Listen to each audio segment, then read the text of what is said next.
স্বাস্থ্য ভবনের সামনে ধর্ণা অবস্থান চালিয়ে যাচ্ছেন জুনিয়র ডাক্তাররা এবং মুখ্য সচিবকে তারা ফের ইমেল করেছেন। বৈঠকে বসতে চেয়ে মুখ্য সচিবকে ফের ইমেল জুনিয়র ডাক্তারদের। দিনে দুবার ব্যবহার করো স্টপেজ ক্রিম আর নিজেকে রাখো এভারগ্রিন কেয়াশেড আরোমা থেরাপি স্টপেজ ক্রিম আর খুঁজে পাও নতুন আমিকে। চতুর্থ এবং পঞ্চম দাবি এখনো পূরণ হয়নি। হাসপাতালের নিরাপত্তা সুনিশ্চিত করতে হবে। সরকারি মেডিকেল কলেজগুলিতে থ্রেড কালচার বন্ধ করতে হবে। ফের সরকারের সঙ্গে বৈঠক চেয়ে মুখ্য সচিবকে ইমেল করলেন আন্দোলনকারীরা। সরাসরি কথা বলবো ঝিলাম করণ চাই, আমাদের প্রতিনিধি রয়েছেন এই মুহূর্তে আমাদের সঙ্গে। ঝিলাম, অর্থাৎ এখনো বেশ কিছু বিষয় নিয়ে তারা আলোচনা চাইছেন এবং সেই কারণে মুখ্য সচিবকে ইমেলও পাঠানো হয়েছে। ঠিক কি বক্তব্য এই সমস্ত আন্দোলনকারী চিকিৎসকদের? এখনো তারা কোন কোন বিষয়ের উপর আলোচনা চাইছেন? তারা আলোচনা চাইছেন মূলত দুটি বিষয়। এক হচ্ছে তাদের নিরাপত্তা সুনিশ্চিত করা, হাসপাতালে যে কাজে যাবেন তারা সেখানে যে পরিবেশ যে পরিস্থিতি তাতে যেন এই যে নির্যাতিতা তার যে ধর্ষণ এবং খুনের ঘটনা হয়েছে এরকম একটি বিপজ্জনক পরিস্থিতি যাতে না থাকে সেটা সুনিশ্চিত করার মতো একটা পরিস্থিতি যেটায় তারা আশ্বস্ত হবেন। আরেকটা হচ্ছে তাদের যে থ্রেড কালচারের মুখোমুখি হতে হচ্ছে বিভিন্নভাবে সেই বিষয়গুলো থেকে তারা মুক্ত হয়ে সুনিশ্চিত হয়ে যেতে চাইছেন। আমার সঙ্গে রয়েছেন ডক্টর ত্রিনেশ মণ্ডল, তার সঙ্গে কথা বলবো। এই থ্রেড কালচারের বিষয় নিয়ে আপনারা কি বলবেন? কেন এটা নিয়ে বারবার আপনারা আলোচনা করতে চাইছেন? দেখুন, আমরা আগেও বলেছি আর বারবার বলছি, অভিযোগ করেছি যে আমাদের বিভিন্ন মেডিকেল কলেজ হসপিটালে ডাক্তারদের মারধরের ঘটনা, এমনকি কলেজ অথরিটির সামনে ডাক্তারদেরকে মারধরের ঘটনা ঘটেছে। কলেজে বিভিন্ন সময়ে বিভিন্ন প্রতিবাদ করার কারণে ছাত্রদেরকে ফেল করিয়ে দেওয়ার মতো ঘটনা ঘটেছে। ছাত্রদের যারা তাদের ঘনিষ্ঠ ছাত্র তাদেরকে বেশি নাম্বার পাইয়ে দেওয়া বা অনার্স পাইয়ে দেওয়া ইত্যাদি ইত্যাদি জিনিসপত্র ছিল। হোস্টেলে রুম পাওয়ার ব্যাপারে তাদের ক্লোজ হলে তবেই রুম পাবে, যারা ক্লোজ নয় তাদেরকে রুম দেওয়া অ্যালার্ট হবে না, তার বাড়ি যতই দূরে হোক না কেন, ইত্যাদি জিনিসপত্র ছিল। কলেজে ফেস্টের নাম করে প্রচুর পরিমাণে টাকা তোলা এবং সেই টাকা নয়ছয় করা ইত্যাদিতে অভিযোগ বিভিন্ন মেডিকেল কলেজ থেকে এসছে এবং একাধিকবার আমরা করেছি। আমরা চাই এগুলোর একটা সমাধান হোক এবং আজকে সেই হিসেবে আমাদের থ্রেড কালচার যাতে বন্ধ হয়, কলেজগুলোতে যাতে আমাদের যে আরডিএ ফর্ম হয়েছে সেই আরডিএগুলোর একটা মান্যতা পায়, যে আমাদের কলেজগুলোতে বিভিন্ন ইউনিয়ন ইলেকশন কয়েক বছরের পর বছর বন্ধ আছে সেগুলো যাতে হয়, একটা সুষ্ঠু গণতান্ত্রিক পরিবেশ ফিরে আসে। এবং সর্বোপরি কলেজের যে সেফটি সিকিউরিটি নিয়ে আমরা আন্দোলন শুরু করেছিলাম, একটা অন্যতম দাবি ছিল যেটা কলেজের সিসিটিভি হোক, রেস্টিং রুমের ব্যবস্থা ঠিকঠাক করে হোক, বা ওয়াশরুমের ব্যবস্থা, মেয়েদের জন্য পৃথক ওয়াশরুমের ব্যবস্থা করা হোক, অথবা যে সিভিক পুলিশ নয় উপযুক্ত পুলিশ ফোর্সের ব্যবস্থা করা এবং হসপিটালের সিকিউরিটি বাড়ানো, এই সমস্ত দাবি নিয়ে আমাদের আজকে আলোচনা করার কথা আছে। আপনারা যে সিএস এর কাছে চিঠি লিখেছেন, মেলের উত্তর এখনো আসেনি আপনাদের কাছে, তেমনটাই দাবি করছেন। যদি উত্তর আসে, যদি নির্দিষ্ট একটা সময় দেওয়া হয়, ধরুন সন্ধ্যে 6টা কি সন্ধ্যে 5টায় বা যে কোনো সময়, আপনারা কি আলোচনায় যেতে প্রস্তুত, না সেটা নিয়েও এই মুহূর্তে কোনো বৈঠক হচ্ছে? আমাদের জেনারেল বডি মিটিং হচ্ছে, অবশ্যই যদি তার মধ্যে মেল আসে আমাদের জেনারেল বডি বৈঠক ঠিক করবে। বিভিন্ন কলেজে যে জুনিয়র ডাক্তারদের প্রতিনিধিরা আছে তারা ঠিক করবেন যে আমাদের যাওয়া হবে কি। আমরা অবশ্যই যেতে ইচ্ছুক এবং সেটা একটা ট্রান্সপারেন্সি বজায় রেখে যদি আলোচনা হয় আমরা অবশ্যই অতি দ্রুত এই আলোচনায় বসতে প্রস্তুত।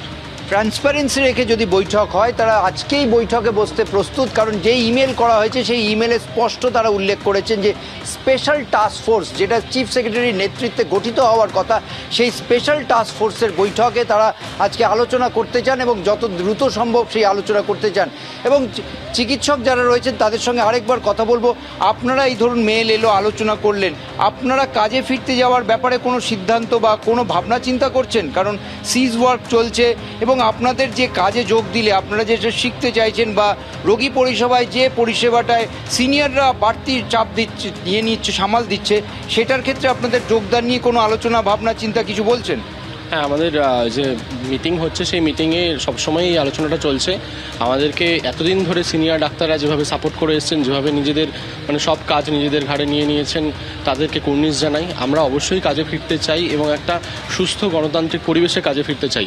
এই যে সেফটি সিকিউরিটির কথাগুলো বলা হচ্ছে, এটা তো শুধুমাত্র যে সিকিউরিটি ক্যামেরা লাগালাম বা সিকিউরিটি বাড়ালাম এটা মানেই যে আমরা পুরোপুরি সেফ, এরকম তো নয়। সর্বোপরি রোগী পরিষেবা সুনিশ্চিত করতে হবে, এরকম যাতে না হয় সামান্য নিউমোনিয়া, জ্বর, সর্দি, কাশি নিয়ে ডিস্ট্রিক্ট হসপিটাল থেকে সব রোগীকে মেডিকেল কলেজে রেফার হতে হচ্ছে। এই যে শুধুমাত্র মেডিকেল কলেজের পরিবেশ পরিকাঠামো নিয়ে আমরা কথা বলছি না, আমরা সমস্ত বিপিএইচসি থেকে পিএইচসি থেকে ডিস্ট্রিক্ট হসপিটাল, সদর হসপিটাল, সব জায়গায় যাতে পরিকাঠামোগত উন্নতি হয়, সাধারণ মানুষের ভোগান্তি যাতে কমে, সর্বোপরি সাধারণ মানুষ যদি ঠিকঠাক পরিষেবা পায়, তাহলেই কিন্তু আমাদের এই যে সেফটি সিকিউরিটি এগুলো একেবারে সুনিশ্চিত হবে। তারা স্পষ্ট বলে দিচ্ছেন কাজে তারা দ্রুত ফিরতে চান, তবে তার জন্যে পরিবেশ পরিস্থিতি এবং পরিকাঠামো প্রতিশ্রুতি যা দেওয়া হয়েছে সেগুলো যেন দ্রুত রূপায়িত হয়, বা রূপায়িত হওয়ার যে পরিস্থিতি পরিবেশ যে প্রতিশ্রুতি সেগুলো যেন তারা চোখে দেখে আশ্বস্ত হন।